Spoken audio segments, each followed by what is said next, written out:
The movie opens in the middle of the ocean. On an expedition boat, two men are watching as a crane lifts something from the water. It's a rusted iron coffin, the same one Quinn was trapped in for centuries. One of the men starts chiseling at the faceplate of the coffin. The scene is pretty tense, like something ancient and dangerous is about to wake up. The metal cracks open and we see Quinn's face for the first time in 500 years. Her eyes are wide with rage and panic. Then we see the woman who helped free Quinn. Her name is Discord.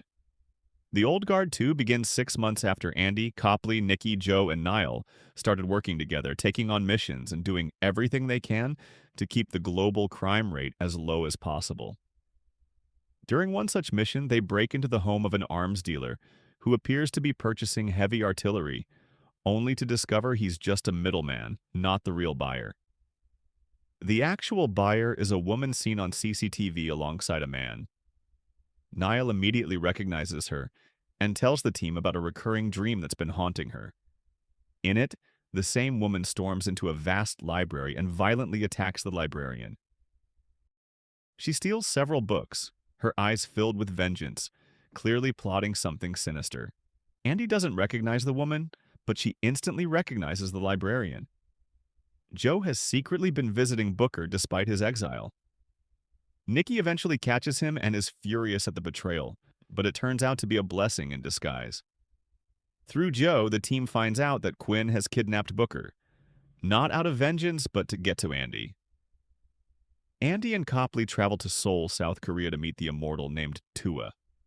No one else, not even Andy's team, knows he exists. Tua had once asked Andy to keep his identity secret. He maintains detailed records of every event that impacts the lives of immortals. Tua reveals that the woman who broke into his library is an immortal named Discord. She's the first of their kind and knows everything about Andy and her team. Copley is stunned.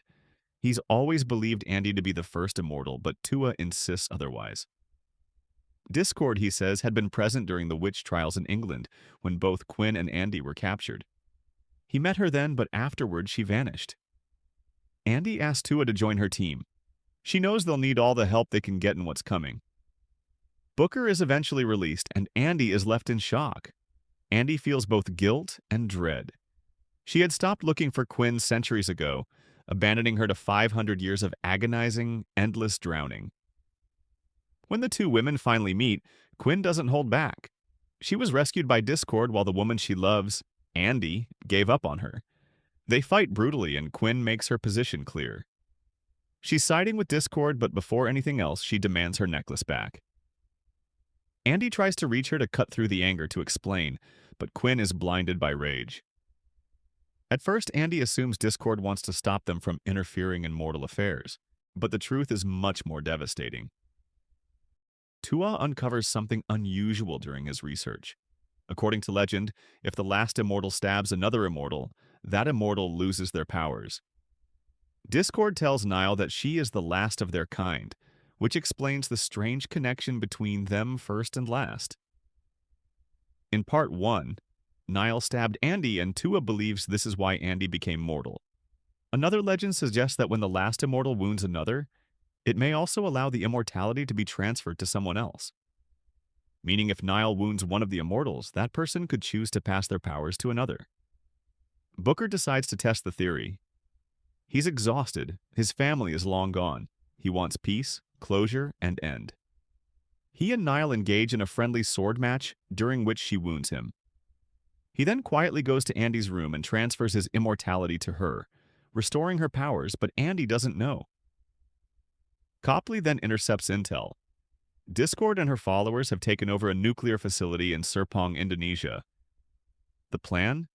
Blow it up. Wipe out an entire city. Over 10 million lives are at risk.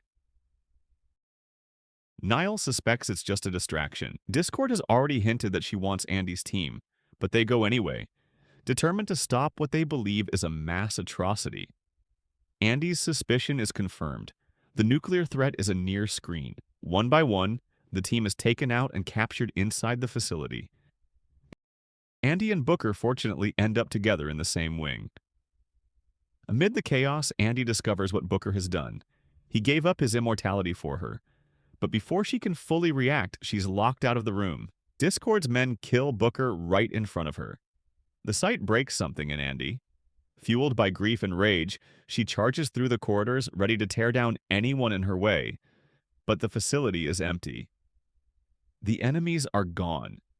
It's too late. Discord has taken the rest of her team with her. Andy chases after the helicopter.